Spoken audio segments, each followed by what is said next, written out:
دوستو ایک شاندار لطیفہ ہے، اور وہ یہ ہے کہ اردو کے ایک استاد اردو کلاس میں اردو قواعد اور گرامر پڑھاتے ہوئے زمانہ کی بحث سمجھانے کے بعد انہوں نے اپنے ایک طالب علم سے پوچھا کہ بتاؤ، میں نہاتا ہوں، تم نہاتے ہو، وہ نہاتا ہے، اس میں کون سا زمانہ اور وقت ہے؟ لڑکا بڑا بھولا بھالا تھا۔ کچھ دیر خاموش رہنے کے بعد اس نے جواب دیا، اور نہایت ہی خوشی کے ساتھ جواب دیا کہ استاد، میں سمجھ گیا، وہ جمعہ کا دن اور وقت ہوگا۔ حقیقت میں زمانہ اور وقت کو سمجھنے میں تھوڑی سی دقت ہوتی ہے، اسے آئیے آسانی سے اس طرح سمجھتے ہیں۔ زمانہ کو ہندی میں کال، انگلش میں ٹینس کہتے ہیں۔ اس کی 3 قسمیں ہیں، جس کے تینوں زبان میں یہ نام ہیں۔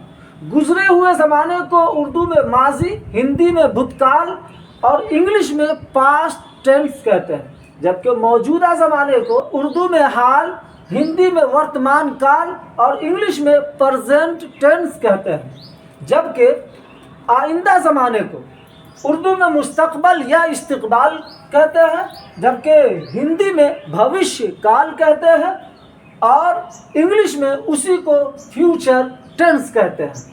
اس کی پہچان یہ ہے کہ جو ماضی ہوگی اس کے آخر میں تھا، تھی، تھے لگا ہوگا۔ جو زمانہ حال ہوگا اس کی پہچان یہ ہے کہ اس کے آخر میں ہے، ہو، ہوں یا ہے وغیرہ لگا ہوگا۔ جبکہ جو مستقبل یعنی فیوچر ٹینس ہوگا اس کے آخر میں گا، گی، گے وغیرہ لگا ہوگا۔ اس کو آسانی سے یاد کرنے کے لیے شاعر حسن نواز کا ایک شعر یاد رکھنا چاہیے: ماضیو حال ہو یا مستقبل، ماضیو حال ہو یا مستقبل، ہر زمانہ میرے حضور کا ہے۔